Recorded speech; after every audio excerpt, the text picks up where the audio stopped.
Good evening, ladies and gentlemen, and welcome to iRacing Superspeedway. This is the first race of the chase in Area 51's Sunday Night Xfinity Series. I'm Carl Henderson. I'm joined here tonight by Josh Laston. Josh, how you doing? You know, I'm doing great. We had to miss some racing earlier today, but you know what? These guys are going to make up for it on track with a fantastic time around this 3-mile circuit at iRacing Superspeedway. Yeah, absolutely. It is 3 miles. I want to verify that. But let's pull up our race info here, take a look at things. As mentioned, this is a huge track. If we saw some of our earlier races here, there was, let's just say there were some challenges for the drivers out there, I think due to the complexity of entering the turns. Well, it's not just the complexity of entering the turns, it's the fact that they are entering these turns. These Xfinity cars here, they can hit upwards of 250 miles an hour in the right conditions.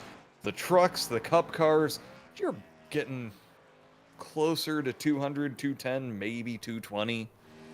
But these, they just fly. Yeah, that's absolutely true. And we've got our first driver out here. And just to let you guys know, you probably saw the ticker on the side here, or I guess it's tower on the side here, earlier when we were doing practice. And had some names lit up in green. And I'm actually going to pull that up real fast. We're going to take a look at our points because, as mentioned, this is the first race of the chase. You're looking at the top 16 here.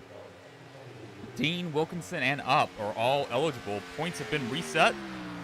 We've got 4 races to determine a champion. And they are going to be hotly contested because, again, we've seen it over and over again. These super speedway races have a tendency to be a little bit of an equalizer for people. And everybody's on their way to just try to get themselves just up there and a chance to win the season here in Area 51. Well, we've mentioned it before, in our previous races leading up to this. 8 different winners in 8 races, which is, I know super speedways, obviously it's a little bit of a wild card, but really that's incredible. I mean, I don't think I have ever seen a league that has had a different winner each week of the regular season. We see some times clicking in here. Peter DeBorgia is up top right now, but we've got some championship-eligible drivers right behind him. Gabe Butler, Gael Brooks, Frank Ranger right there as well at the end. But Larry Fairman clocks in at time, and Eric Laurie right there as well. So we're starting to see some of our championship drivers trying to get their qualifying laps in early. Well, and that's probably a good thing for these guys. Just, get your mind where it needs to be, and that's all the more that they really need. Just get themselves good and comfortable. Other than that, it's just about time to go ahead and get themselves moving. Yeah, and I think as we're following Dean Wilkinson here, another championship-eligible driver, I think super speedways, qualifying doesn't matter as much as at a lot of tracks, but you certainly, you want to put yourself in a good position. If you start at the back, you're increasing your odds. Maybe more accurately, if you start in the middle, you're increasing your odds of getting caught up in a wreck, and you don't want to use that fast repair early. No, that you were saying exactly what was on my mind. It's the farther forward you are, the less cars are in front of you to screw up and murder you. Absolutely. And, I'm hoping, we got a slightly smaller field tonight. I'm hoping that might lead to less issues, but we'll have to wait and see. Dean Wilkinson clocks in 8.09 back. See if we got anybody on the track. Looks like maybe Zachary Perry in that Taco Bell car, number 907. Taco Bell is definitely not what I want on a Sunday evening at 8:30. Well, certainly not for broadcasting, right? No. Just about any other time, I am one of those people that I kind of understand where the hatred for Taco Bell comes from, but I still love it. I have, and actually, I have really positive things to say about Taco Bell. I'm not gonna lie, I love Taco Bell. This is a good-looking scheme here too that Zachary Carey's running. Is this his first race with us? I don't remember calling him before. I've only been here sporadically throughout the season, but I think I would remember the 907. And that's where it gets a little bit on the confusing for me. Yeah, we can do 2 numbers. 3 numbers, that's too much. All right, and we're getting ready to get going here. So with that, let's go through our starting grid. In first place, Peter DeBorgia, and in second, Gabe Butler. Third is Dude Conrad, and in fourth, Jim Brooks. In fifth, we have Charles Johnson, and in sixth, Bud Steele. Seventh is Taylor Reeves, and in eighth, Dean Wilkinson. Ninth is Brandon Briggs, and in 10th, William Bogart. 11th, Eric Laurie, and in 12th, Nick Monfredi. 13th, Larry Fairman, and in 14th, Mark Emery. 15th is Frank Ranger Jr., and in 16th, Seth Groover. 17th, Nick Wing, and in 18th, Gail Brooks. 19th, Zachary Perry, and in 20th, Bob Fitzgerald. And finally, rounding out the field in 21st, we have Kevin Freeze. And before we get going here, I do want to give a shout out to our sponsor, 40 Racewear. They are the makers of the ultimate sim racing shoes and custom apparel designed for sim racing by sim racers. 40 sim racing shoes are engineered to connect racers to the pedals in a way that no other racing shoe can, all the while giving you the comfort needed to complete those double and triple stunts. Visit 40racewear.com and check out the latest sim racing products that let you connect to your sim. So we'll be lining up here, gridding up. I'm hopeful we're going to have a really good one here. This track can be a little tricky at times, but if we can stay green, it can be a lot of fun. And the worst part is you say it's tricky. Just getting started on this track can also be tricky just because you're going on to a reasonable amount of banking. And we can see these guys are lined up right here on the edges. And if you don't fully commit as we start seeing guys pull off, you can actually make it to where it just spins a wheel and you're stationary. Yeah, I honestly, I wish they would just start the cars on the track here. I kind of hate that they do that. And so, yeah, I mean, it already looks kind of crazy back there. But yeah, I mean, I think with how wide the track is, an incredible speed you can get, the runs you can get, this can be a very fun race if the guys will let it develop. We'll just have to wait and see. Hopefully, we'll have one of those good caution-free races. And I'm gonna go ahead and actually give a shout out here. Anyone watching, I love asking. If you've got anybody you're cheering for, anybody you want us to focus on, leave a comment in the chat. We'll try to get focused on them, and we like hearing from our fans out there. I mean, it is definitely one of those things that the more you guys interact with us, sometimes we've seen it with these kinds of races to where we're hoping that they keep it nice and green, but being able to interact with people does make it go a little bit faster. Yeah, I was kind of hoping our buddy Justin Anderson is watching. Love interacting with him. I mean, he knows that we're here, but I'm not going to complain too much about not hearing from him today. Trying to be professional. Yeah, we'll try. Gotta ask you, Laston. I mean, what's your strategy here? I mean, if you're let's go back here. Let's look at a championship driver. Let's look at Larry Fairman, because he's sitting back there. We're about to go green. Oh yeah, it was a lot faster than I expected. Here we go. And we are off, and these guys are just... We got the 49 of Mark Emery trying to take it three wide to start here. But right now, Peter DeBorgia is going to go ahead and lead us around the first pair of turns, and we're watching Gabe Butler start to get a little bit of support on that outside. And honestly, my strategy is be on the outside. Yeah, I think I agree with you on that. I think that inside's a little treacherous with the corner entry and the bump when you enter, and especially if you're following someone. You see right there the 9 car jump up a little bit. It's tricky entering the corner. It's a whole lot easier to hang on to the car if something goes awry below you. You've got room to move out of the way on that top line. You don't have that on the bottom. Well, I was going to say, I mean, the counter to that, though, is if somebody screws up their entry, you're possibly who they're going to hit. So, let's do the 8 car even. You know, Duke Conrad is a race winner, a very good driver, and even he had some issues there. Like I said, right now the top speed out on track for that lap is 250.9. And that was Bob Fitzgerald, who's at the back. That's absolutely incredible. These cars are flying right now. Really, really incredible watching these guys. It's this, in my opinion, this is the trickiest track on the schedule, and even harder than Atlanta, in my opinion.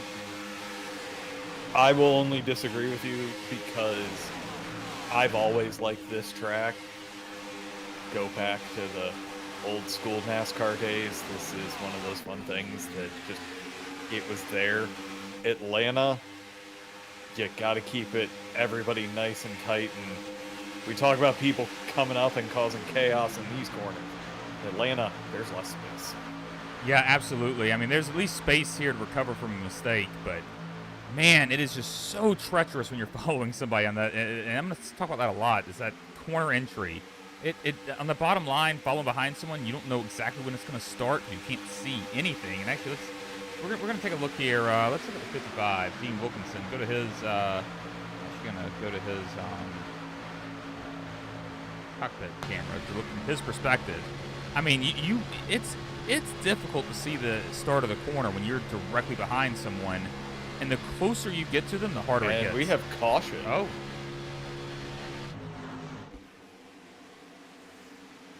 Looks like Zach Perry was at least involved. Yeah, let's see if we can take a look, see what happened.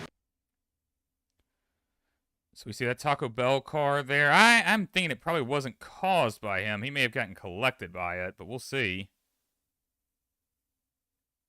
Let's change. We got. Looks like someone hits the wall up there. That's the 42, I think. Is there a 40? Yeah, that's.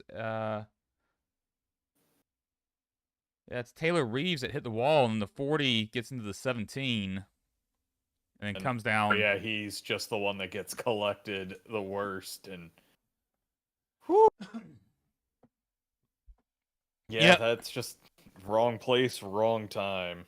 Yeah, that's actually kind of interesting because Peter DeBorgia was our pole sitter, and he was way back there. So tough break for those guys. But our first caution of the night. What you thinking? I mean, I actually don't know what the fuel mileage is. Usually we try to ask someone, but we were getting computer stuff set up just before this. So, trying to remember what the last race was. I think it was about 20, if I'm not mistaken. I am of the mindset of always pit, no matter what. Pit. Yeah, I might be a little hesitant if I'm the leader. You know, track position doesn't matter as much here, but it is awfully nice being able, you know, if you're on the front 2 rows, being able to control the race. I mean, it makes a difference. Unlike Talladega, these guys, with how loose everyone gets, and yeah, we're just seeing the conga line making their way in. Yeah, everybody coming on in. Not a huge surprise there. But with how spread out the field gets on corner entry, it's just, you've got to come in and just, you're going to cycle yourself up to the front. Because as long as you can keep it steady and people don't slide up into you, you'll be able to make up whatever positions you lost. Yeah, absolutely. And, you know, those looks like either fuel only or right side only stops.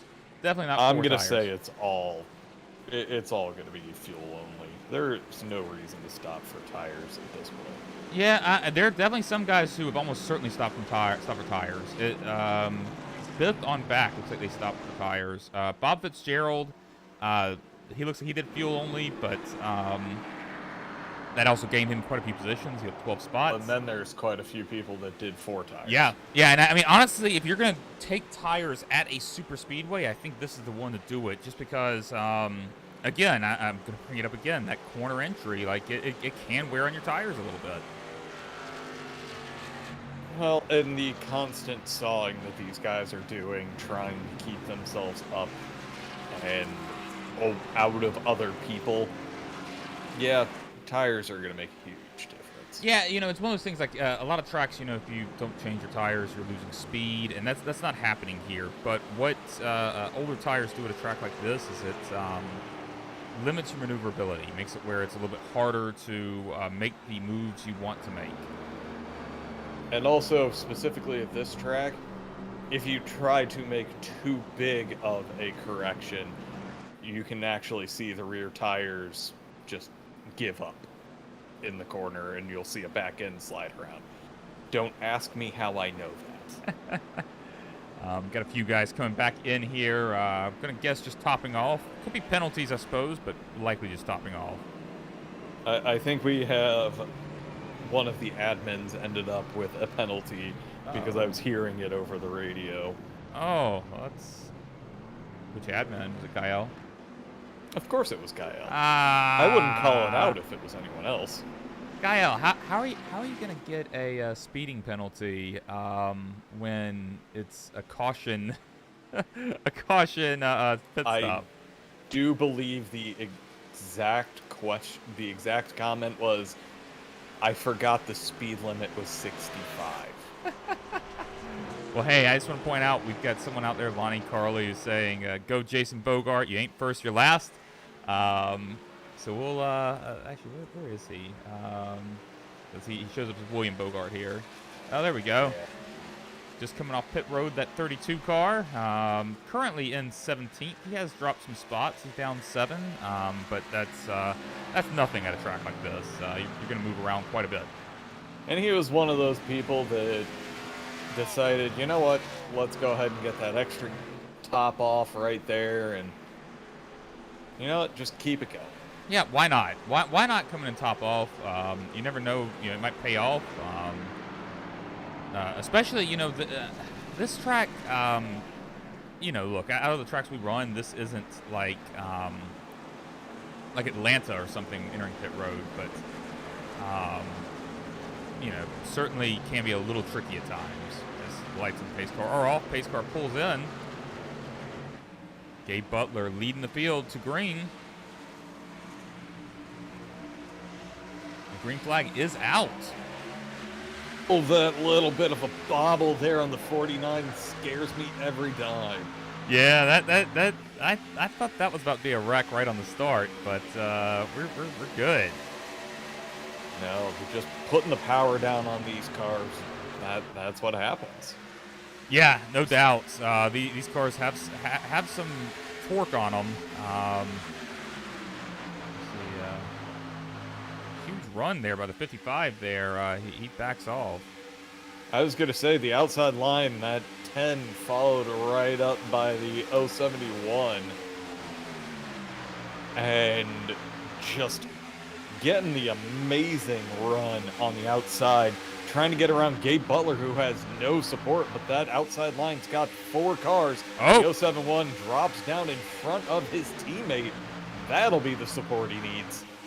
Yeah, that's exactly what you want there for Gabe Butler. I mean, he probably preferred if they got behind him. Charles Johnson almost chopped a nose off. Yeah. We see the 18 of Brandon Briggs coming up on Bud Steele here, but they're going to get hooked up as we see the 9 car also jump up high. Charles Johnson. Now, these guys are getting a little bit dicey early, and I love it. Yeah, this is some real aggressiveness, and with a championship that's only 4 races, you've got to be aggressive. And right now,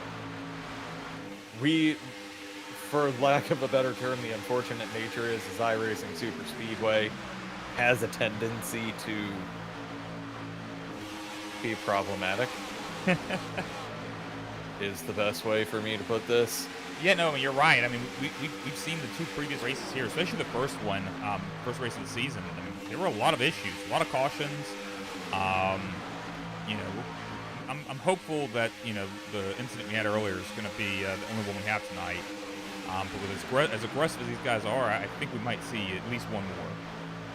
Well, we're starting to see it towards the front here. These guys getting a little bit closer than things would say are safe right now. But again, we're having a great battle at the front. Charles Johnson getting the push in front of Eric Laurie.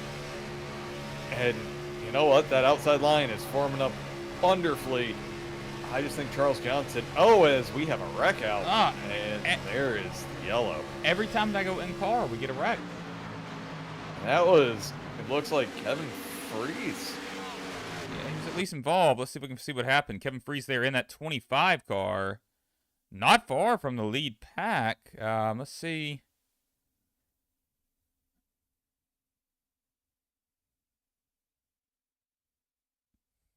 Just look like from the view that I have, just gets a little loose. Oh, did he lose it on his own?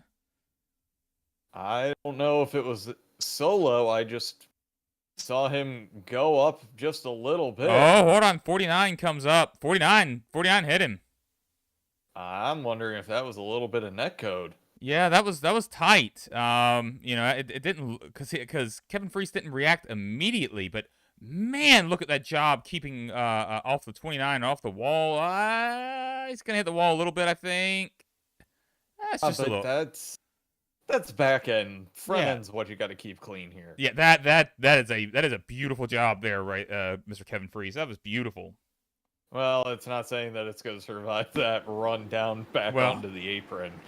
That's a good point. All right, second caution of the night. We're going to take a short break here, and we will be right back.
And we are back.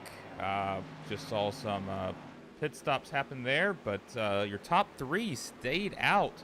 Your new race leader, Jason Bogarts, obviously a championship contender, up there at the front with 3 guys not in the championship, with Zachary Perry, Taylor Reeves, and Charles Johnson. I mean, these guys staying out, it's worth the extra points to get that lap led. Well, I mean, not only that, honestly, I don't think it's a bad idea in general because, you know, we've already seen a couple of cautions fairly early in this thing. why not try to, get up there and try to get ahead of the cautions? And on top of that, if we keep getting them at the pace that we are, you aren't going to be at a disadvantage for all that long. Yeah, I'm certainly hoping we can get this cleaned up. As we mentioned at the beginning of the broadcast, we want this to stay green because races are more fun when they're green. That is true. Yes, they are. And we've got a few guys who did come back into the pits. Peter DeBorgia, Taylor Reeves, Kyle Brooks, Nick Wing, Eric Laurie all back in. No surprise to see people like Kyle in there, always going to try something a little different with pit strategy. I mean, sometimes you do the same pit strategy and then you end up beating me. It's almost like that happened a few days ago. I mean, I wasn't going to bring it up. I'm going to bring it up. So, but no, it's the right move. Again, even if you are going to get a half a lap, it makes it, and we go green from here, there's a chance that it makes it to where you have a half a second less in your pit stop. Well, I'm also going to say something here, and this is probably not me a very, I'm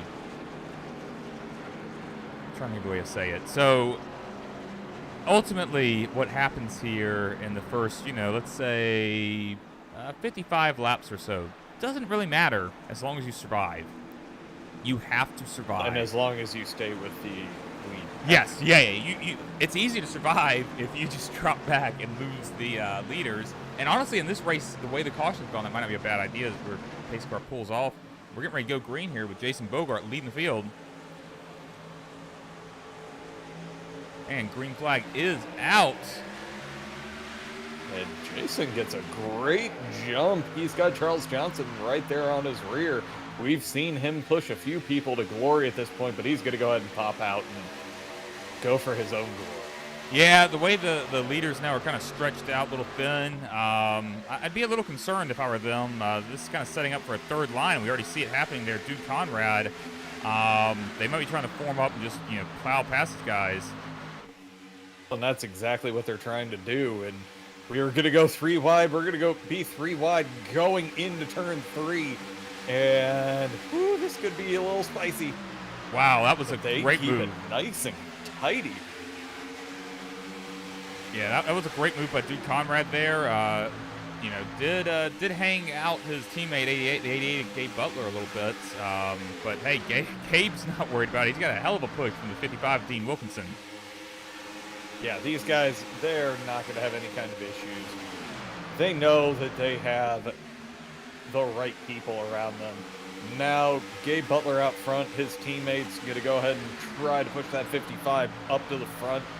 And, they're going to get that. They're going to go ahead and slot down. That's going to leave Jim Brooks just alone. Well, he's got Dude Conrad up there as well. And wasn't Dude Conrad just the leader? This changes so quickly. Yes. But Jim Brooks is on that outside line. The outside line is failing hard because, well, once everybody drops down, we're getting ourselves into a single file line. And all of a sudden, all of the interest is about the middle of the field. And they're fanning out. And things are starting to get a little bit dicey again. Yeah, we got 3 wide there. And it's like 3 wide. Hey, I want to call something out, though. Who's that in second place there? That's Kevin Freese, but he's also Dean Wilkinson and Gabe Butler. Them being together is probably going to be meaning very bad things for the field. Yeah, well, and a reason I bring up Kevin is because he was just the guy that brought the caution, or was involved in the caution, and here he is, and in second place again. I mean, it's how these tracks work. If you can get that good run, get yourself around, and especially here on, again, Talladega, Daytona, people aren't holding a nice rigid line to where it makes it a whole lot easier to go ahead and get yourself up towards the front. Yeah, you know, definitely seeing some single file action here. These guys are lined up. We're gonna go a little bit further back, see what's happening back here. We got some single file here. Double file a little bit further back though.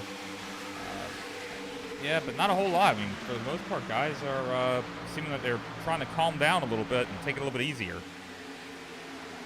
Well, as now they're 3 wide for 4th. As the 55 Dean Wilkinson's just like, you know what? I'm okay not being at the front right now. Let's just go ahead and slide on back here. He's sliding back a lot. And that's giving Charles Johnson the opportunity to go ahead and try to get himself up to the front.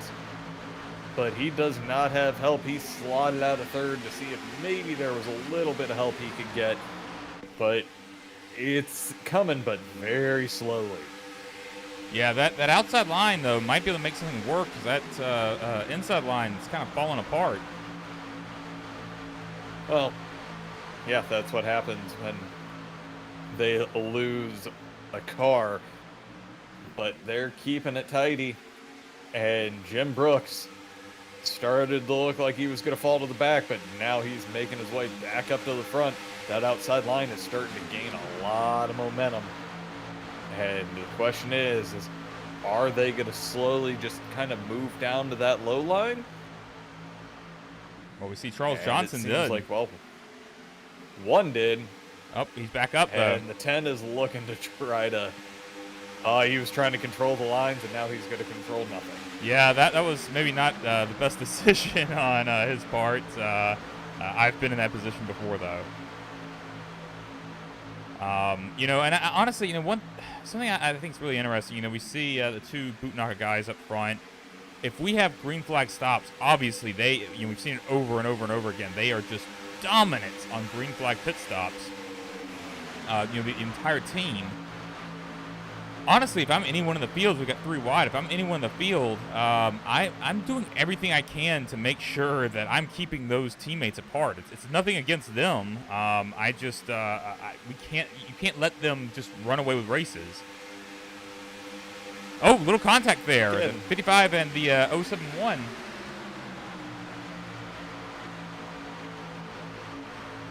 Yeah, and we got a little bit more there. It's getting 4 wide. It's getting dicey. Yeah, but this is also like LA freeway width. Oh, yeah. But, I mean, you know, 4 wide still, you know, it's impressive. Oh, hey, look, Justin Anderson is watching. It's the Dynamic Duo Broadcasting again. Well, good to see your message, Justin. When in doubt, he's there. Well, we've, you know... But we've cleaned up a little bit. Yeah. Everybody's...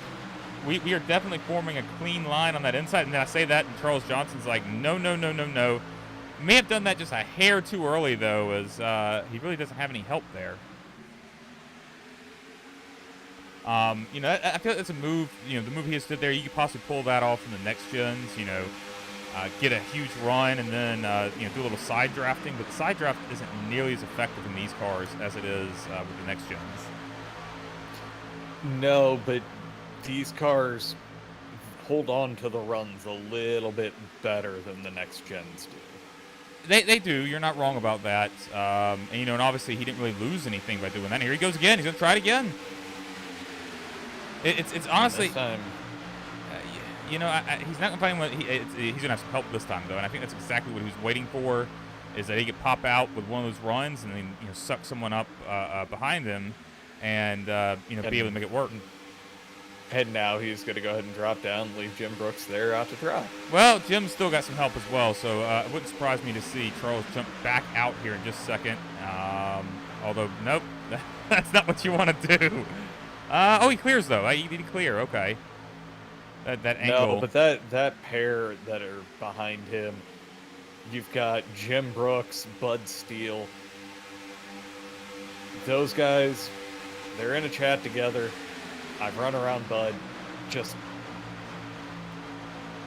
you may not get the, like, perfect push like you see sometimes from these boot knocker guys, but you also know he's going to give you a good push, and you're going to be safe while he's doing it. Yeah, well, you were talking good about Bud there, and got into that entry a little hot and lost some positions. Had to check up there. Well, It happens. people are fallible. Yeah.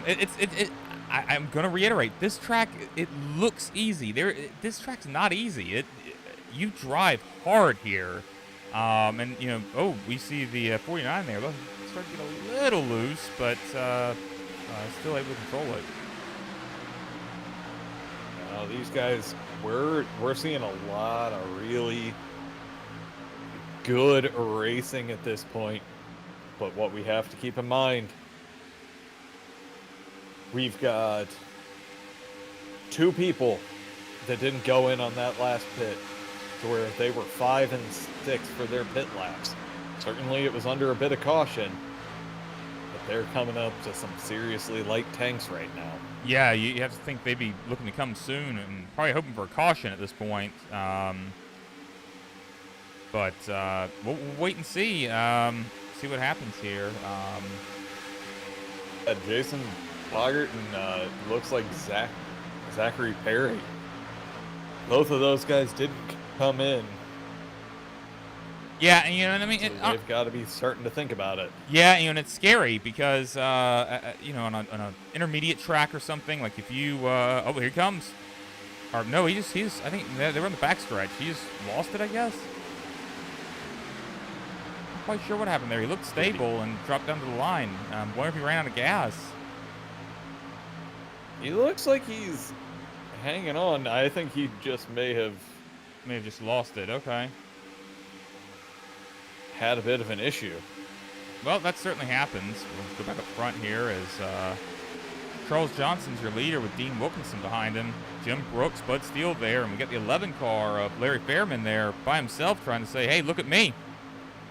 Oh, look, Jim Brooks got came in a little hot there, forced Larry Fairman up high. Well, but he's linked back up with Bud Steele. Unfortunately, there is no Gael there to try to get the 3 of them working together in the Roswell Motorsports team. Well, Gael's off doing other like pit strategy stuff. Then we got Jason Bogart in pit lane, Zachary Perry as well. Well, they at least have a pair to go in, and I didn't hear any kind of over-the-radio conversations there. Oh, they're in a chat together. Yeah, I lied. You know, and that's they're gonna have to hope for a caution very quickly because they shouldn't go a lap down from the stop. I wouldn't think. Maybe the cars are going awfully fast, even if it is a big track. But yeah, they're gonna go a lap down right here. I think. I don't think they're gonna get back on the track. But even if they didn't go a lap down, I mean, there's just 2 of them, so it's gonna be really difficult to do anything with just 2 cars.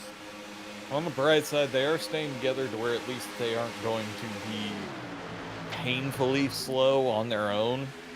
Yeah, 100%. I mean, you definitely 2's better than 1, but 7's better than 2. That is true. We see a whole lot of shuffling around. How many? Because I don't have the last pit time now for those guys, but we've got to be thinking the other guys probably have to start be thinking about pit stops soonish, I would think. It was 22 laps, but we also have to factor there was a caution in that process. Right. So I'm thinking we're talking 20 to 21. Okay, so that would put us coming up in probably about 8 laps or so. So these guys are going to have to start thinking about being in the right position to be able to hit pit road. And the other thing is who are you going to try to run it long if you've been in the draft this whole time? Well, you know, you try to run it long if you have anyone that will run it long with you. You certainly don't want to be the only guy still running out there, though. But yeah, I mean, I think, you know, if we do end up with green flag stops, it is going to heavily favor the boot knocker guys. Just completely honestly, we've seen them do it over and over again.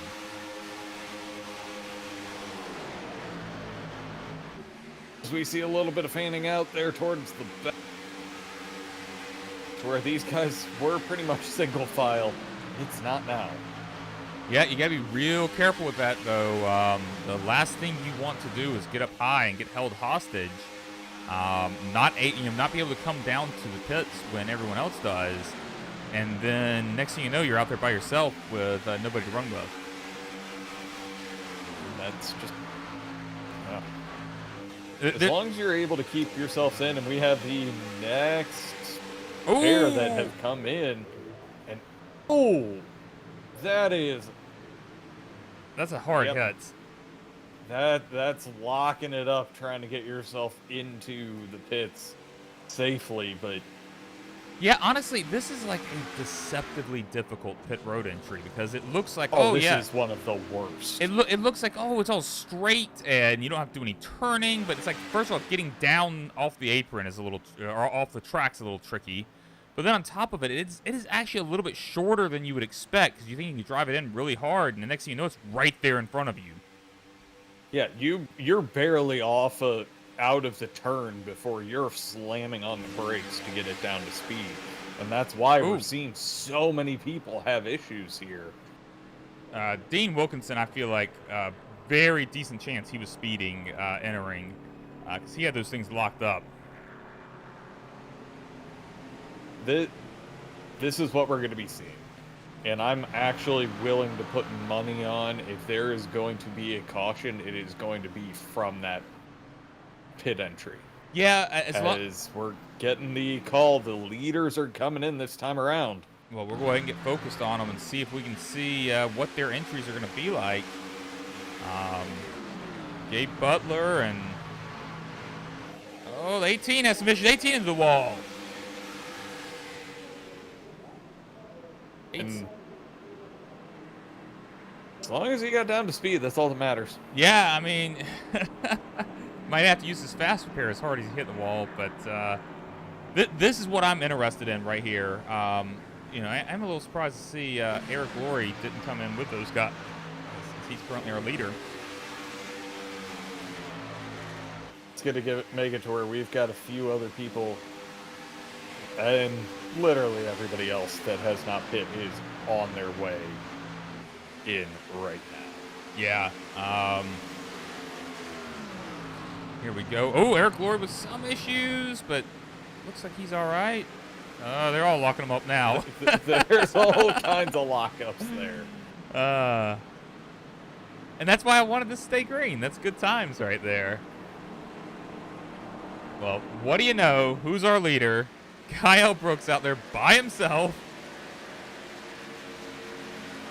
And I'm guessing he just wanted the bonus point. I'm not sure.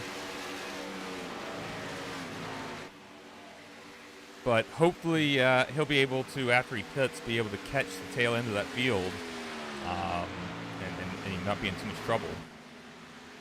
Well, the problem is he's actually on the verge of getting lapped.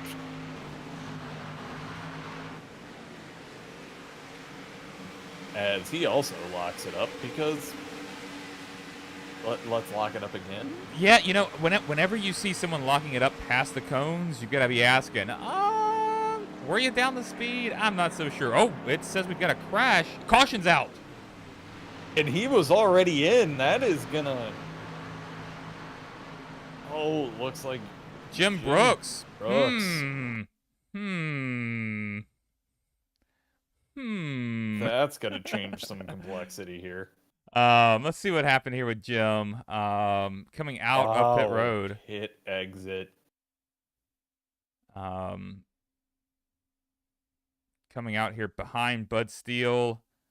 But we're still a long ways away from corner entry, and so I'm curious what happened here. I'm wondering if the replays are starting way too early. Yeah, I had backed him up a little bit because I kept catching him in the middle of Rex. So we see. Does he just go a little too hot, not used to being in dirty air on this exit? There he goes.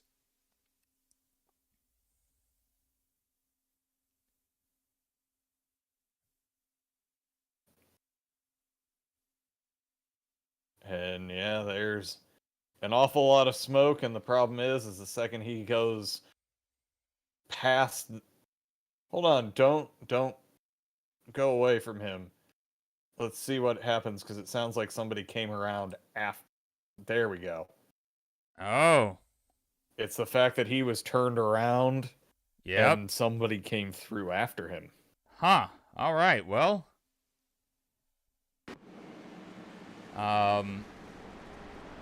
Based on scoring, that did not work out for Gael Brooks, but it also didn't. It possibly kept him from losing the draft.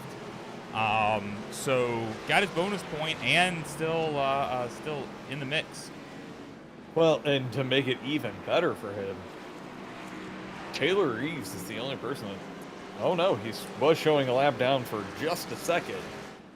But all these guys are going to go ahead and... Not all of them. Bud Steele stays out. He was on his way back out, so why not? Yep. Gael, of course, is staying out. So yeah, this might actually be okay for him. Bob Fitzgerald is also working his way past everyone. That is one of those unfortunate things for Jim Brooks, but it's kind of working out for the two other people on his team right now. Yeah, absolutely. And I mean, obviously it would have worked out better for Gael if he had not pitted, because then a good portion of the field would have been a lap down if he had just stayed out another half lap. And then he'd been able to come in and pit. Everyone would have taken the wave around, but he would have been at the front. And if they had taken the wave around, they wouldn't have been able to pit. Well, and to make matters worse, there's also a chance that he just didn't have the gas left. Yeah, I mean, if you don't have the gas, nothing you can do about it, right? So Bud Steele currently being shown as your leader. And we are a little over halfway done at this point. I really... There's one more stop after this for those... Yeah, probably just one more stop unless we end up with some overtime finishes. Yeah, one more stop should do it. We'll have to wait and see, but that's assuming we don't have cautions. And that is correct. The way this race is shaped up so far, I don't think we're done with them. Hey, we got ourselves a green flag stop in. Yeah. For literally the entire field. Now look at this. Gael, Bob Fitzgerald, Peter DeBorgia, a lot of these guys are up front, went ahead and decided to come in. I wonder if it might be a little tight with just if you're going to try to one stop it, and this is the insurance policy. Or they realize that, you know what, they tried to stay out, they got their lap led, but there's also a chance that now, okay, let's get the cheap stop, let's get tires. Yeah, looking at the times, Gael Brooks looks like he took 4. Yeah, that could be it. You're trying to make that car a little more maneuverable, a little bit more stable. So yeah, we'll have to see. I'm really excited to see what these guys will be able to do, and just want this thing to stay green at this point. It would be nice. Yeah, I mean, I think you have a race that stays green. That's when we didn't really get to see how the field shook out after the stops, right? Like I still don't know exactly where guys would have come out had if there'd been huge gaps in some places or what. And that's the one thing we were robbed of, is we didn't get to see who got the amazing pit stops and who didn't. Yep. Well, we're lap 39 here of 75. You would have to think at this point the aggression level might actually go up a little bit, as guys are, again, 4-race championship. Guys are looking to get every position they can as the pace car peels off. I don't know what single file. I'm going to guess due to pit shenanigans, but... Green flag That's is gonna out. keep it nice and neat, and we have people busting out already. Sure. Yeah, we certainly do. I was going to say, the single file can actually make it a little bit crazier in some ways because when you're double file, you know which line you're in. Whereas if you're single file, everyone's like, well, I could just jump to the outside here. And, if you get everyone thinking that, there's only so many positions. We got to battle up front. Dude Conrad getting a push there from his teammate, Gabe Butler, and they get ahead of Bud Steele. And that is one monstrous push. And they're actually going to stay up. They were clear for a moment. They're going to stay up in that second line, give Bud Steele an opportunity to fight back a little. But now they're going to be able to... Yeah, they're going to be under pressure from Charles Johnson. Bud Steele should be able to come up and give him a hand. But it's that 49 on the outside, Mark Emery, who's trying to fight to get his lap back. Yeah, I mean, I've been in that position before. There are a lot of people out there who will say things like, if you're a lap down, you just need to get out of the way. But look, you're still racing, and you're still trying to claw for everything you can get. And he's in the lucky dog position. So yeah, I mean, I think. Everyone else is, the other guys are on the same lap as him, so he's got to stay ahead of Seth Groover and Taylor Reeves if he wants to try to get his lap back. So yeah, he should race. And he's just got to do everything he possibly can to keep himself at the front of the people that are a lap down so he can get that lucky dog. Because right now, there's 4 a lap down. Yeah, I mean, but honestly, heck, he could even, if he gets to the front of the field, gets up to first, and a caution comes out, he doesn't even have to take the lucky dog. He's on the lead lap. I mean, so yeah, go out there and race. I fully support people who are laps down still continuing the race, especially at Superspeedway tracks. Right now, everybody's kind of settling in. Dude Conrad and Gabe Butler, and the caution is out. Oh my goodness, what happened? Bob Fitzgerald, perhaps? Looks like he's had some issues on pit lane. Let's take a look. I think he got sent to pit lane. Yeah, I agree with that, and I'm going to try to adjust how far back my replays are going. It didn't work at all last week, and this week it's going way too far.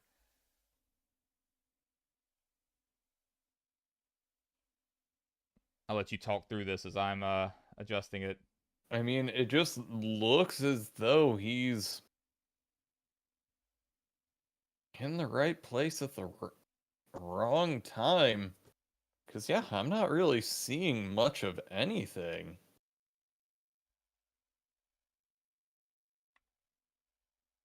Oh, 42. Just gets loose and comes down into him. 42 might have had some help there. Let's rewind that real quick. Take a look at it one more time. Oh no, 42 did just get loose, it looks like. Let's go back a little bit further and actually focus on him. It's 42 to Taylor Reeves. Oh no, he did get some help. 49 of Mark Emery. Yeah, just a little bit of a tap, and yeah, Bob Fitzgerald just... Everybody ends up down in the pits.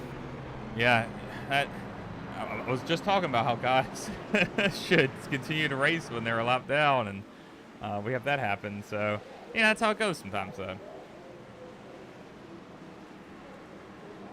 So we see, looks like most of the field coming in, but Mr. Brandon Briggs staying out. Not sure if this is just a strategy to get a lap lead, or if he's going to continue to stay out. We'll have to wait and see. I mean, he was one of the ones that came back in afterwards.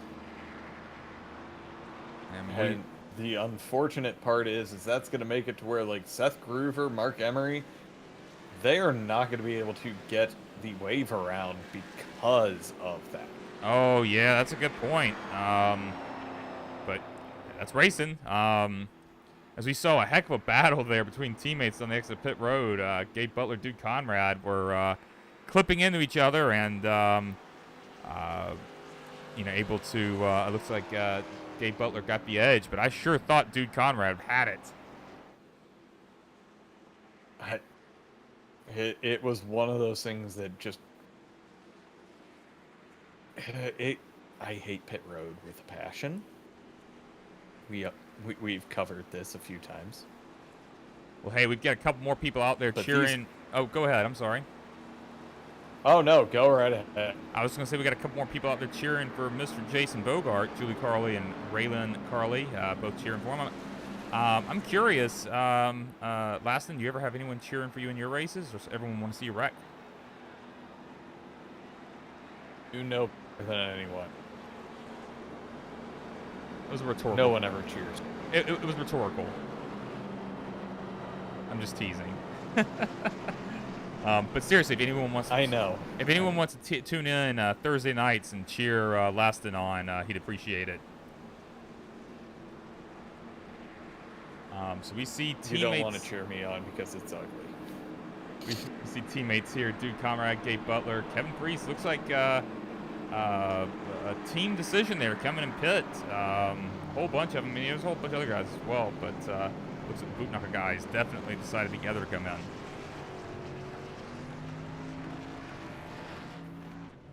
Oh, and it does look like no, there. It looks like Seth Groover may have gotten his lap back. Well, he might have been the lucky dog, right? But that was through the lucky dog. Yeah.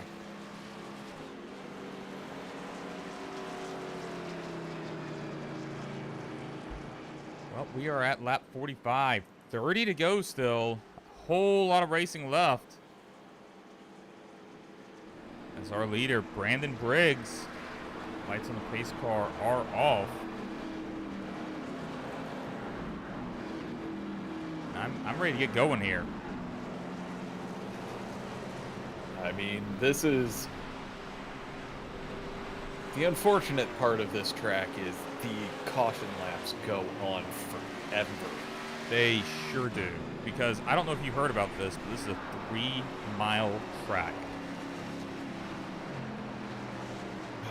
I have been told that. Sorry, I'm not going to let him live that down, ever.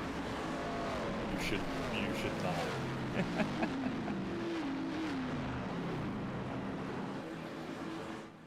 Lights on pace car off. He's got to pull down on the pit road here. Brandon Briggs, Charles Johnson leading them to green.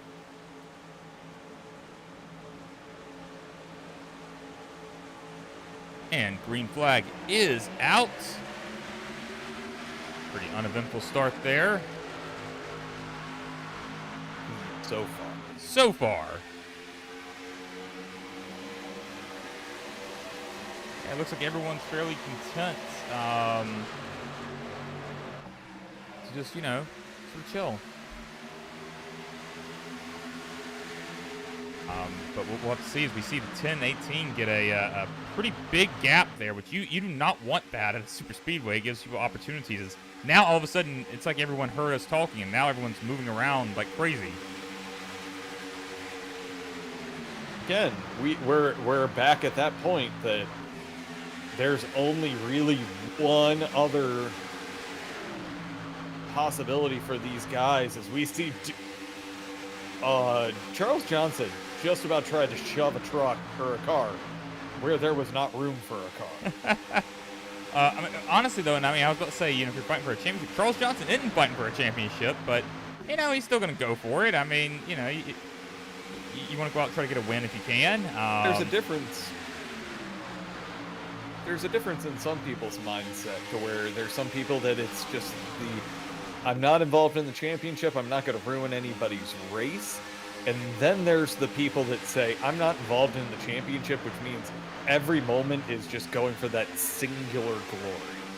Well, I'll talk about someone going for glory right now. Kevin Priest is all over the place, and I don't mean that in a bad way. He is doing everything he can to get to the front here, and he's making it work. So he's giving a monster push to the 51 of Jim Brooks. Great job.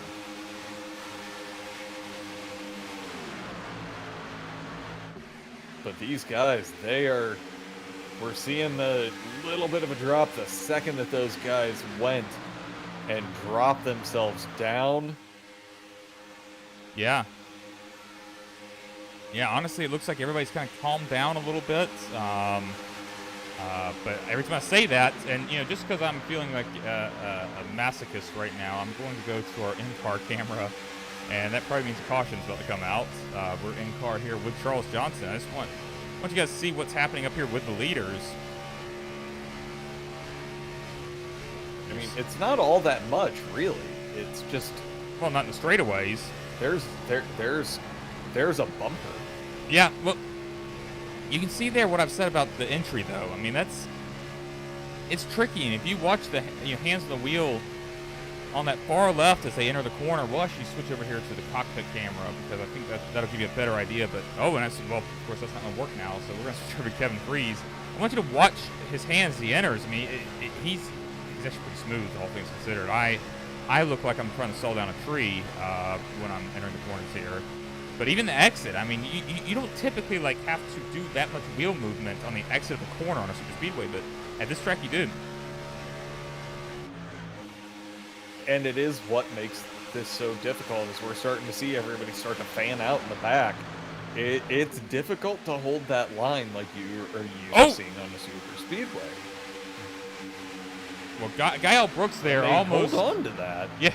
I thought for sure that was about to be a caution, but we're good. Good. Perfect. But yeah, you're right.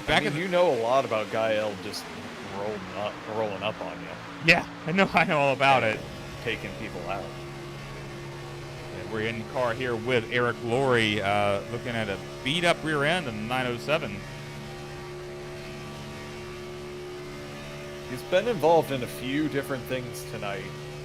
It is a matter of, well, do you fix it, or do you just go out there? It's rear end damage. You're fine.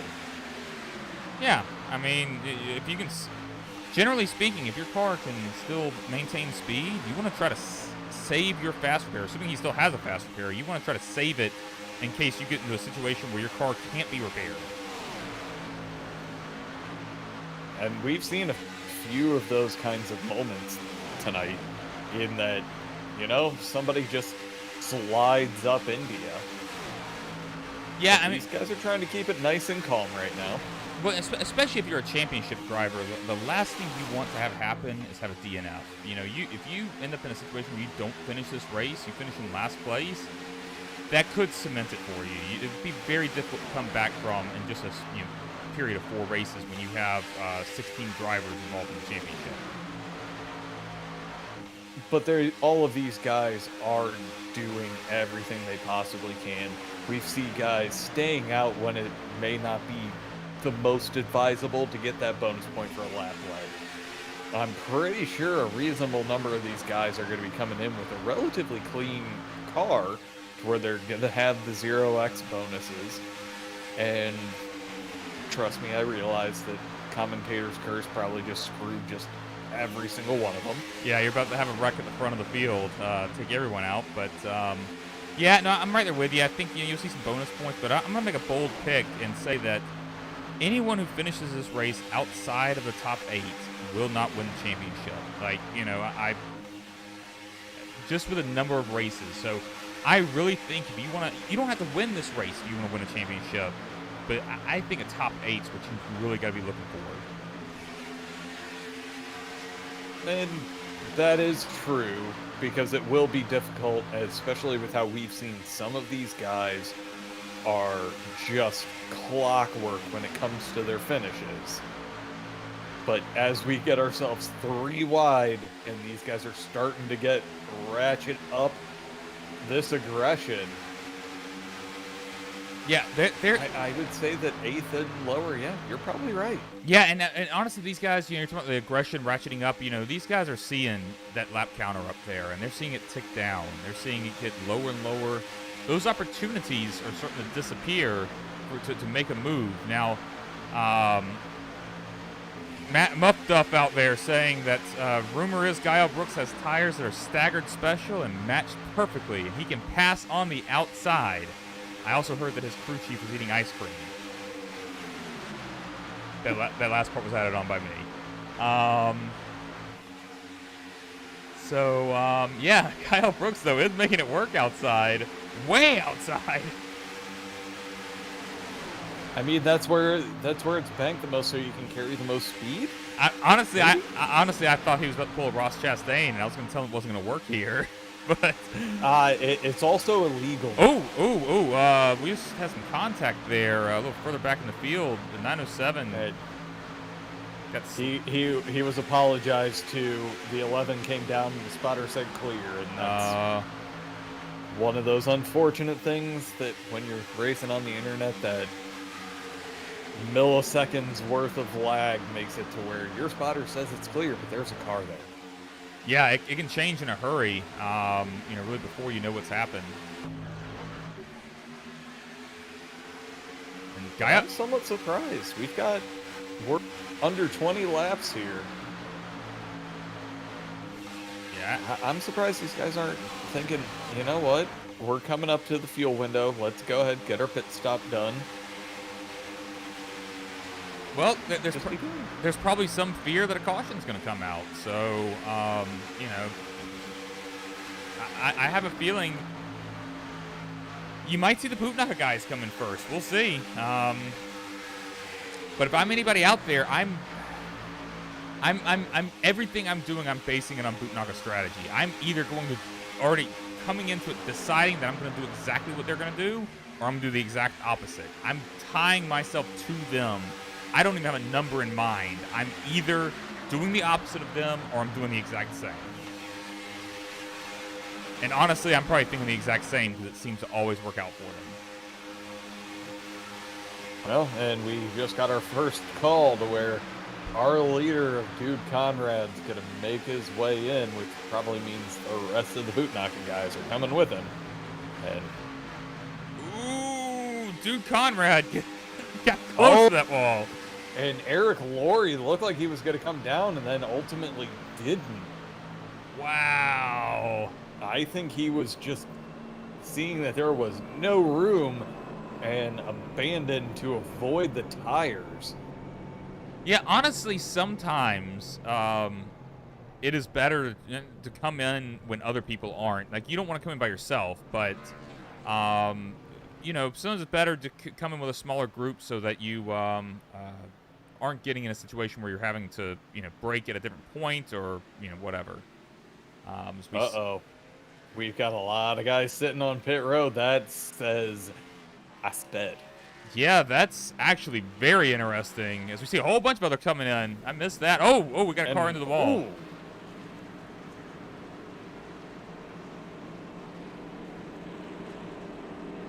But yeah, you're right. We've almost certainly got some guys who were speeding there. And some of the guys who were, front runners. Gabe Butler, Bud Steele. A lot of guys missing pit stalls, too. I've seen a lot of reversing. As we're seeing Bud Steele make his way out, he's got Gabe Butler right there. And this is the kind of problems on pit road I'm used to. Yeah, we've seen it. Apparently Gael sped as well, according to the chat. Yeah, he's been in there for quite a while. There are a lot of guys that have been there for a while. My goodness. Yeah, this is how we start to see the chaos. Yeah, for sure. I'm looking at guys like, Larry Fairman hasn't pitted yet, but Jim Brooks, once it cycles out, should be your leader. These guys have set themselves up really well. This is actually really surprising and exciting to watch because you have a bunch of guys who you thought really had a good chance to win this race, and now all of a sudden, everything's been turned on its head. Well, but Dude Conrad has a full head of steam right behind Jim Brooks. He's got the 11 with him. That's going to make it to where Dude will take over the lead of this race when the time comes. But Larry Fairman has made it to where we have basically a 2-car breakaway unless they start picking up more cars. You mean here a 3-car breakaway? Well, I'm figuring that Larry's do to go in. Well, Larry is way. Actually, yeah, you're right. I'm sorry. I messed that up because he's a lap ahead of them. So yeah, Larry's gonna have to come in soon. But at that point, it'll be Dude Conrad, Jim Brooks, and then from there, Dean Wilkinson's 3 seconds back. Dean does have some help there from Brandon Briggs, so they might be able to, you know, they drive really well, might be able to catch up with Dude and Jim. Then further back, I mean, you've got a bunch of little small packs. Look at this though. Eric Laurie, Zachary Perry. We got the 48 lap down. Or 48? Which car is that? 42? 42 of Mark Emery, I think. 49, I guess, Mark Emery. Which car is that? I can't see the side of it. Yeah, it looks like Mark Emery. Okay, and 907 of Zachary Perry. I mean, and Jason Bogart there as well. I mean, a 4-car, you know, even if they're a little ways back, they might be able to get up there with 4 cars. But the question is are they going to have enough laps to make it count? We'll see. I mean, 13 laps at this huge track. I mean, but I'll tell you what, they're going to tighten up if they want to make it work. Well, they're closing down pretty quickly on that second group with Dean Wilkinson and Brandon Briggs. Yeah, what they're going to want to do when they try to catch them is try to go around them and then let them drop in behind them. You know, you want to try to be the front of the pack. You don't want to just get behind them, but you don't want to lose them either. The other side of the coin is these guys up at the front. They are not the most compact that they could be right now because they're coming up on another pack of lap traffic that would ultimately help them to keep that gap at a reasonable level, and it seems like that's what's happening. Yeah, you know, and that's they're going to have to try to catch that other group of lap cars, and because once Larry Fairman goes in, that's going to be 1 car out of the mix for them. So they've got to do what they can while Larry's there to try to catch that other group, and you know, even though they won't be working directly together because you know, obviously one is on the lead lap, one is not, or 2 on the lead lap, 2 are not. They've got to try to get that pack as big as possible. Yeah, and that is going to be, it's going to be troublesome because they don't seem to really be closing down the gap all that much, and it's because Larry is a little too far away on these front stretch, as it looks like Jim Brooks is trying to make sure he can get up there.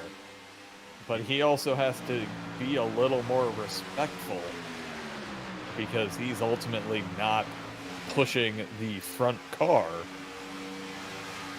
Yeah, these guys up front, dude, oh, Larry's coming in. So Jim Brooks, Dude Conrad, they need to get connected and go because they are running quite a bit slower than the guys further back. I mean, we are talking about a 4.5 second gap, but and that lap was a little bit better for them. But now that whole group is together at least, and it looks like possibly with Dean Wilkinson at the front of it, they may be able to pull something off, but they're still 4.5 seconds and staying at 4.5 seconds. Well, let's take a look at it because we're going to look at Dean Wilkinson here, and let's just show the difference here. Dean Wilkinson to Jim Brooks. I mean, it's about a full corner. Maybe a little bit more, as we see. They here. The Dean Wilkins, I have no idea what's going on here. I think my timing and scoring is freaking out. It looks my timing and scoring is freaking out. Mine at least looks correct. But yeah. Oh, so it's probably freaking out because Larry pitted and he's about to start losing a bunch of positions. Well, but he just came out right in front, right around our leaders, but at a much lower speed. Yeah, he is going quite a bit slower right now, about 30 miles per hour slower. We'll have to see what happens when the leaders, which the leaders are past him, actually, but the group led by Wilkinson, we'll have to see what happens when they catch him. But Larry's actually doing a pretty good job of getting himself up to speed here.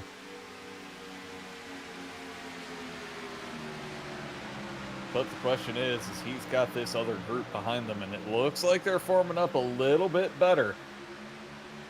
But they're still, as a group, 3.5 seconds back, and 9 laps to go. They need to get moving now. Honestly, Jim Brooks is right on the bumper of Dude Cotton.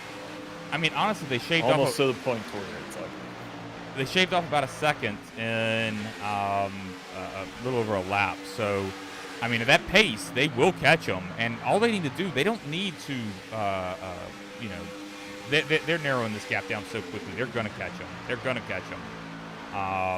We are under 3 seconds now. All they have to do is get within a second, and then suddenly it's wide open, boys. Yeah, this is going to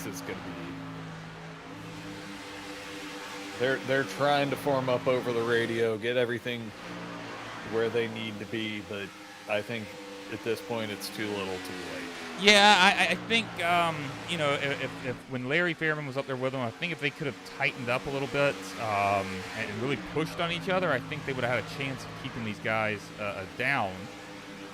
But now we're under 2 seconds. I mean, yeah, we're about 5 miles per hour faster with this second group. They are catching them in a hurry now, and the moment they catch a sniff of that graph, there's no chance. You're going to see not only are Jim Brooks and Duke Conrad going to lose, you know, get caught up with, but they're going to lose the lead and probably fall back, you know, a few positions.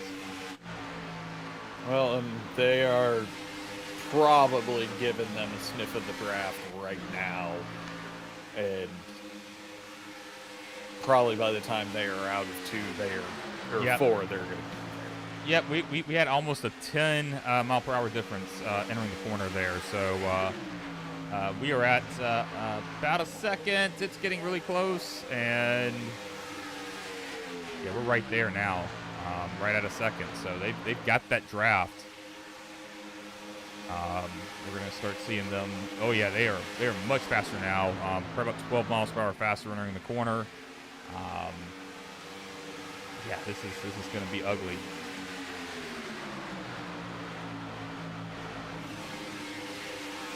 But good on those guys. There it is.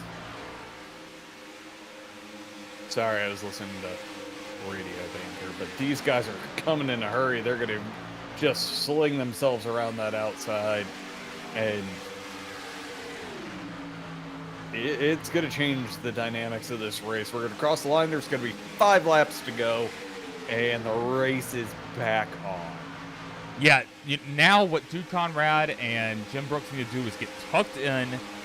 Don't lose the draft. They cannot lose the draft, and that's not what they want to do there. They shot up the track there for a second with Larry Fairman. They need to stay on that draft as they are already flirting with losing it, but they are still within a half second. They've gotten back up to speed. I think they're okay. Yeah, they're going to be fine, and actually this could be the best thing that they could have experienced was, let's go ahead, just get this massive run that they're going to be able to get. Seems like Eric Laurie's getting a little bit too aggressive with his pushes, trying to keep them going forward. But I'm not 100% certain that they're going to be able to make this work, especially floating as high on that outside line as they are. Yeah. I'm going to go ahead and, we got 4 laps to go, but I'm going to go back and float back a little bit really quickly. Just see where everybody else is at. A little quick update. Zachary Perry, currently running 7th. He's about right there with Larry Fairman. He's about 3 seconds back from Larry Fairman. But then Charles Johnson, 22 seconds back. He's leading a big group there, but you can see they are nowhere close to being in contention. Unless a caution comes out, they've got no shot here. Those guys with the pit road penalties. And that is a very uncommon thing to see with this group. Yeah, I mean, I was just complimenting a lot of those guys for how good they are on pit road, and you've only got one. We got one. I guess 2 Bootnacker guys in contention. Did Larry stay in? No, actually, Larry. Yeah, Larry's still in it. So you get 2 Bootnacker guys in contention. Actually, Larry's not a part of it, is he? No, it's Dude and Eric Yeah, Lord. Dude and Eric Lord. There we go. Okay, I knew. Getting people mixed up here. 2 to go though.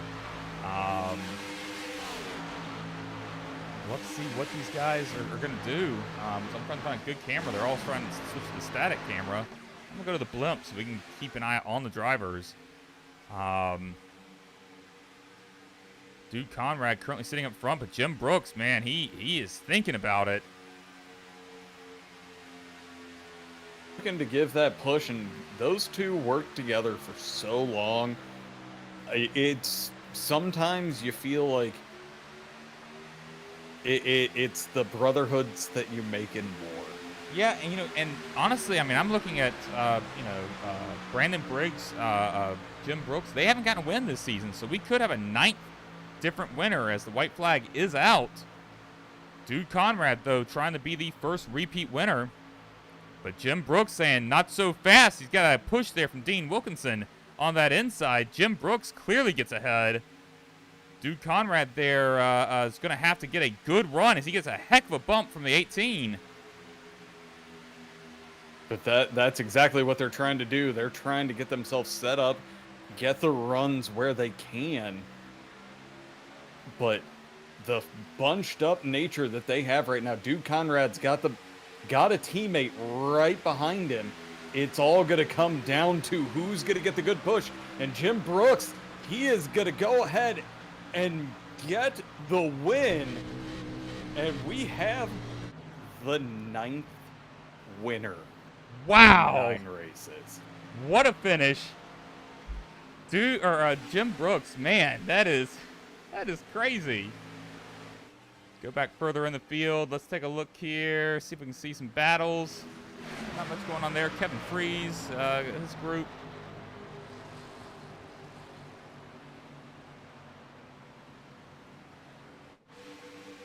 Bud Steele with a group here. Oh, gonna lose a position to Gabe Butler and looks like Peter Dvorak. So these guys, this was a well-fought race. And a lot of just respect in this front group. Well, I'm going to run through our results here. Jim Brooks, your winner. Dude Conrad in second. I'm not sure why it's showing the points. I don't think those are accurate. I don't think it's normally been doing that. Maybe it has. But those are not accurate. I need to get that fixed. Maybe they're accurate. I don't know. So Dude Conrad in second. Third, Larry Fairman. Fourth, Dean Wilkinson. Fifth, Brandon Briggs. Sixth is Eric Laurie. And in seventh, Zachary Perry. Eighth, Charles Johnson. And in ninth, Kevin Freeze. 10th, Gael Brooks, and in 11th, Seth Groover. 12th, Gabe Butler, and in 13th, Peter Dvorak. 14th is Bud Steele, and in 15th, Mark Emery. 16th is Jason Bogart. 17th, Frank Ranger Jr. 18th, Nick Monfredi, and in 19th, Taylor Reeves. 20th is Bob Fitzgerald, and in 21st, Nick Wing.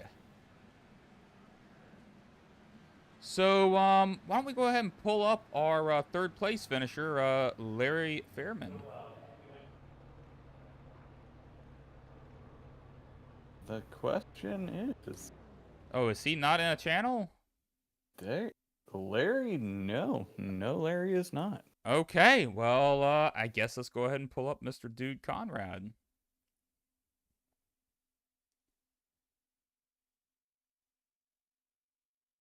All right, sir. I have to commend you. That was a heck of a push at the tail end there.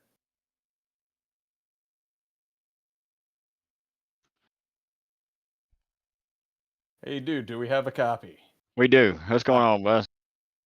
Oh, not much. That was, we were a little concerned for you and, Jim there at the tail end because that group was coming hot and fast, and it was just the two of you. Like a hurricane. Wasn't nothing you could do about it. Just watch.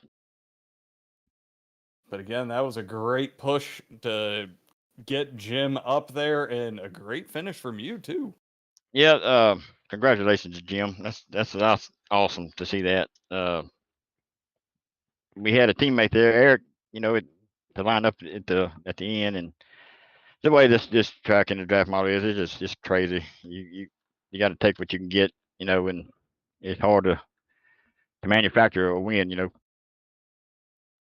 Well, so I've got to ask The you. pit stops. Oh, go Go ahead. ahead.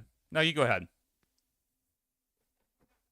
No, I'm just talking about the last pit stop there. I don't know what happened. I got lucky as hell, I guess. Kind of messed our plans up. Yeah, you're talking about getting lucky. I'm guessing you're talking about not getting a penalty. Right. Yeah, we saw a lot of your teammates get penalties. Actually, a lot of the field did. You said you got lucky. Were you coming in hot as well and just didn't get dinged for it? Yeah. I mean, I was right on the side of Gabe. I don't know how he got one and I didn't. Uh, just one of them things. I changed my brakes to 68 or 69% front right before we started. I kept locking the right rear up in practice, so it is what it is. I love this tractor. We had a blast tonight. Well, let me ask you. We were talking about the second when it was just you and Jim there, and that's for a little while Larry. But that second group was coming up for you guys. Did you know that they were going to catch you, or were you still kind of hanging on, like maybe we might be able to just pull this off and run away with this? No, like I said, like a hurricane. It was coming, whether we liked it or not. But it'd like to been just me and Jim there at the end. But I didn't realize we had a teammate in that pack till later. I seen a green car in the rearview mirror. I was like, oh shit, I'm good. It's always a nice surprise when a teammate comes available to you, but sometimes when your teammate's Carl, it's not a good thing. So, obviously a really important finish for the championship standings. You know, were you thinking like I need to go for a win tonight with only 4 races in this championship, or were you just kind of thinking like, hey, I'm gonna go out, have a good time, and try to get a good finish? Go out and have a good time. And I just wanted to leave one lap. That's what I told the team. Just if I get one lap, I'm happy. And if it wasn't for that last pit stop, the whole everybody crash landed there. I've been happy with a top 5, top 10, especially here. I don't think I got any incidents. Yeah, just lucky tonight. Well, I Yeah, mean, definitely going to call that a lucky night, but second place to open up the playoffs is the perfect way to do it. Absolutely. Now, how was the show? Y'all enjoyed it? yeah, absolutely. I think when we were able to stay, there's some cautions at the beginning, but once we were able to stay green there for a bit, you guys put on a show. Yeah, that's what it's all about. I was going to say, would we be here if it wasn't always entertaining? That's true.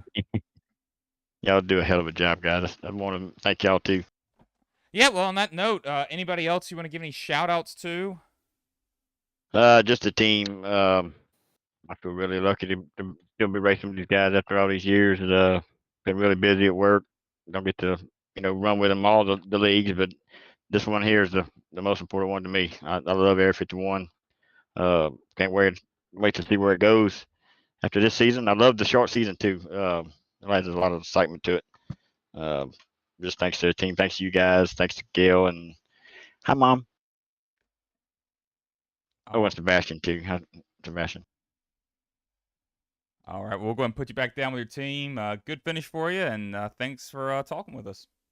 Thanks, guys. All right, that All was.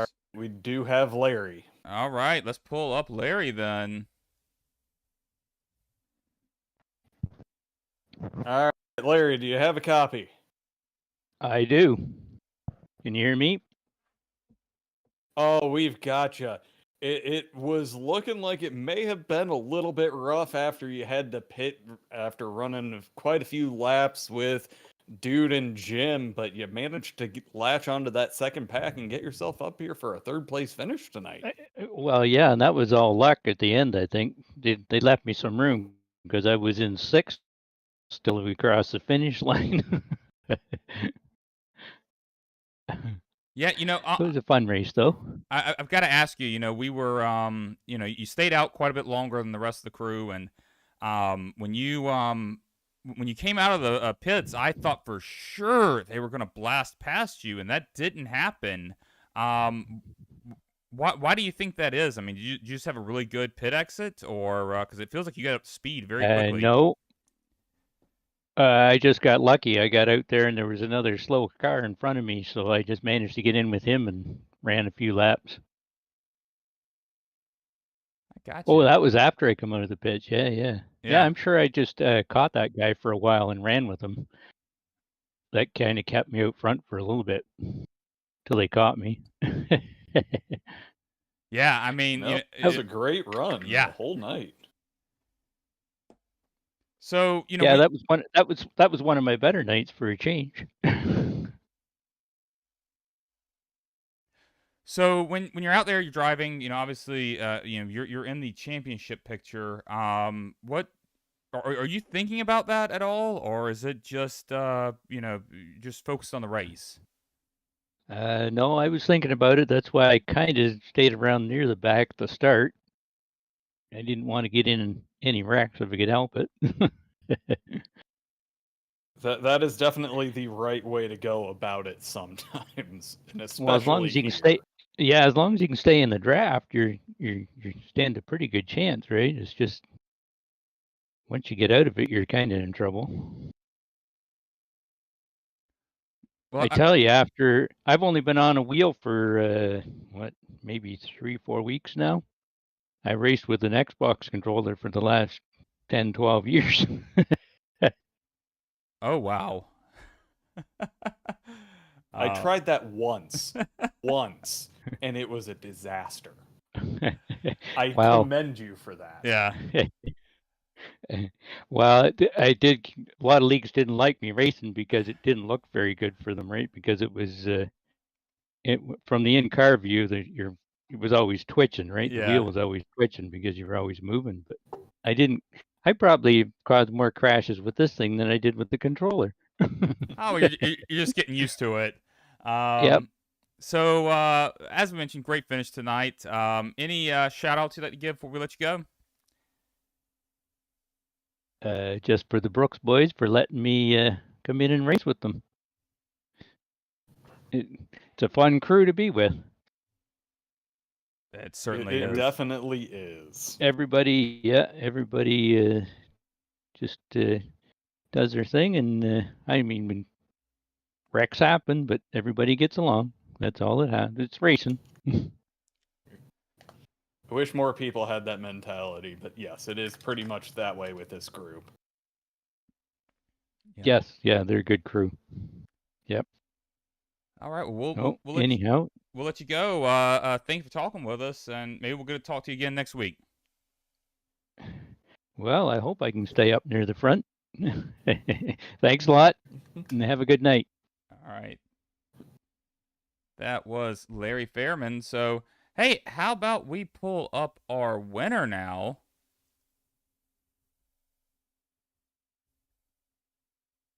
Hey, Jim, it's All Josh right, and Carl. got- We've got some lag tonight. It's Josh and Carl in the booth. Jim, you got a copy?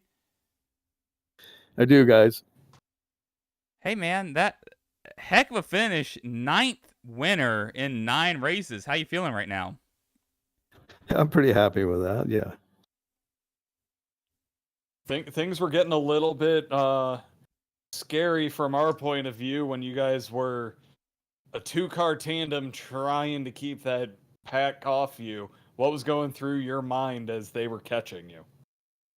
Hell, they're going to catch us. That's pretty much what was going through my mind. For a while, we were 4 point something seconds. And then once they all got together, it was like, man, they just cut it in no time. It's like, yeah, we'll be fighting them at the end.